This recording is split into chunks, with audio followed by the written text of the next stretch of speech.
plaintiff, Luis Vega, says the defendant was like his little brother. So Luis asked him to watch his house while he and his wife were in Mexico. Luis claims when he returned, his house was trashed because the defendant and his girlfriend not only had sex in his bed, but they had a party and his property and money were stolen. Defendant Jonathan Barrera-Santillan and his girlfriend, Marie, admit that they had a few friends over when Luis was out of town. But Jonathan insists the house was spotless when Luis returned. Jonathan denies having sex in Luis's bed, and he doesn't believe he owes Luis for anything. Start with you. Jonathan Barrera was like my little brother.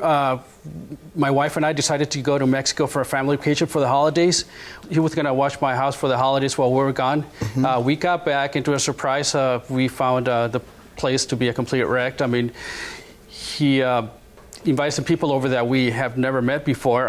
They drank the alcohol that was in the bar. They had sex in the master bedroom. There was towels. Did he bother to clean it up? Unfortunately, no. It was a complete mess at the master bedroom. There was urine in both bathrooms. Unfortunately, my wife was pretty... You mean not being where it belongs, the urine? Yes. I mean, yes. Unfortunately, I mean, we had to clean all that mess. Did you come home early or something? Quite honestly, Your Honor, I mean, we already had a scheduled date to come back from Mexico. Right. Did he know what it was? He knew what it was. I mean, did you come back earlier? Yes. Yes? Yes. Okay, I'm just asking you to see what type of guy he is. That doesn't make or break your case, sir. No. That's good to know. I'm just trying to see how considerate and reasonable this kid is, because if somebody tells you they're coming back on so-and-so day, yeah, all these kids have parties. My kids have a party when I tell them I'm going out of town. Believe me, I know, and they don't think I do. So, but they at least clean up before we get back and play like they didn't have a party. That's why I was asking you, did he know when you were coming back? So you came in early, you popped in on him and got him. All right, got that. Yeah. Sir, what do you want to tell me? What he's saying is a complete lie, because the house wasn't a wreck. I cleaned up. Like you say, they have a little party of 4 people, which was me and her cousin and her boyfriend. That was it. That I cleaned up after me. I cleaned up everything. You cleaned up after you? Well, like after what about the party, all the other people? Your guests? I did. That's why I'm laughing. Too, huh? That's why I'm laughing, because it's a lie. Like the house wasn't a mess.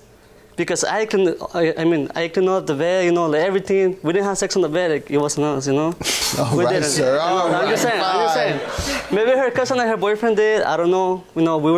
We knocked out. I was drunk. Have you all had this discussion before? When he came back, did he mention it to you? No, he didn't. He never said, hey, what happened here when he came back? Because the house was clean. I cleaned it before I left. When was the first time he mentioned this? When he told me that something was missing, I was just like, whoa, like, it kind of like gave me a surprise, because my money was missing too. When I woke up... All right, sir, he says that the house was in tip-top shape, and so that's not a factor, he says. But you're not suing about that. You are suing about money and property, so tell me about that. The items that were missing were just the iPhone, the stolen check, and a Walmart credit card. Okay, that's what was missing when you came home. Much it. Do you have a list of those things? Yes, I do. And the amount that you value them at? Yes. Sir? Did you have people he didn't know? 2 people. It was her cousin and her boyfriend. All right, but did he give you permission to have them there? When I was taking care of the house, it was for like at least 2 weeks. And I had done that before. Like before I went over and I took care of the house. Like I never took anyone before, because I was like, it's my responsibility. Right, so this time you did take some This time I was just like, it's just me and her. And I didn't know her cousin was going to be there. So I didn't want to leave the cousin. You didn't know? I didn't know, because I went to go pick her out to her house. But you knew when he came in. Yeah, but the thing is that I was... Why didn't you say go back? Because, I didn't want to be, mean to leave the cousin by herself, Right. Well, so, you know what? Just bring your cousin Somebody was mean if his money was stolen. Yeah. And his property was stolen. As you say, yours was stolen as well. Yeah. So it sounds like you should have been mean, because somebody was mean when you let in. I'm a better person than that. So it was just, you know what? It was her cousin. She probably needs the money more than I do. So I'm not going to do anything about it. I asked her for the money back. Okay. She didn't pay me. Steal from him. Yeah, right. Yeah, someone steals from you and you don't ask for it back. No, I did ask for it He's a little different from you, though. You do see. He wants his back. All right, sir. Tell me what you discovered and what your conversation was with your former friend. Well, when we got back, I called Jonathan. He didn't know anything about the check, and obviously he didn't know anything about the iPhone either. And I was trying to get him to talk to his friends to see if they can return the missing iPhone. And unfortunately, I didn't have any success with that. Yeah, because he said they needed it. Didn't you hear what he said? Yeah, I just realized that. I'm not going to talk to anybody about what they stole from you because they must have needed it. And, yeah, there was those fraudulent charges on the credit card from Walmart. It just you say fraudulent charges? Well, they used that card several times, and they all those charges. I confronted him with. All these dates. If you see him, we're gone. And he saw the statement, and he said, I don't know what to tell you.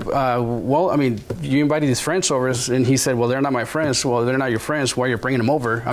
For one thing, like I said, he was like a little brother. This is the way that he repaid me. Let's see what you have. Anything else? I see you have some other paperwork, just sir. a police report.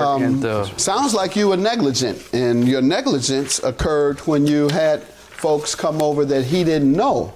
You were responsible for what went on, and had you done your best to prevent anything from happening, you would perhaps not have been negligent. And you didn't. You let people in who you didn't know.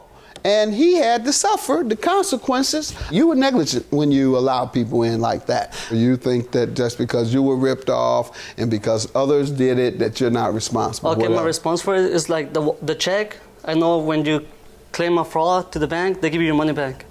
So because that happened to me before, somebody used my credit card and I called the bank and they gave me all my money back. Another thing, when you have a credit card, don't you usually carry in your wallet? That when you go out, you just say, why would you leave it at your house? So you mean, why would he leave it at home? It's his house. Why would you leave it at home? He can leave whatever he wants at home. Right. He can leave a stack of money that high in the living room.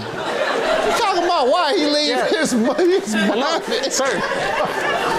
What? Sir, because if I'm going to go out of state, if I'm going to go to whatever he did, it's his house. He can do whatever he wants. Okay, sir. Sir. Yes. When you go to Walmart, they ask you for your ID when you buy something. That's why I think Walmart denied his claim, because they had to have, when you go to Walmart, you buy something with a credit card, they ask you for your ID. That's you go and tell them that after you pay this man his money. $2,070 is his judgment. You admit to having people over there without his permission who you did not really know, and as a result, he suffered a loss of $2,070. Have a good day. Judgment for the plaintiff.